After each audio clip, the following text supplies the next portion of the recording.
অনেকদিন ধরে ভাবছিলাম আপনাদেরকে আমাদের এই ছোট্ট সবজির বাগানটা দেখাবো।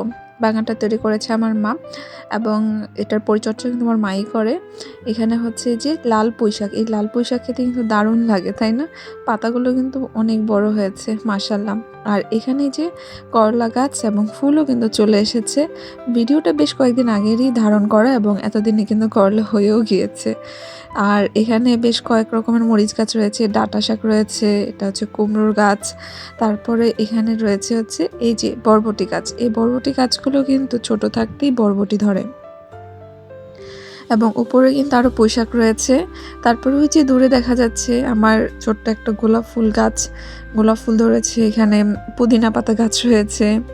এই তো ছোটোখাটো গাছ কিছু রয়েছে। মরিচ গাছগুলো এখন বেশ বড় হয়ে গেছে যেহেতু ভিডিওটা আগের। তো ধন্যবাদ সবাইকে। আসসালামু আলাইকুম।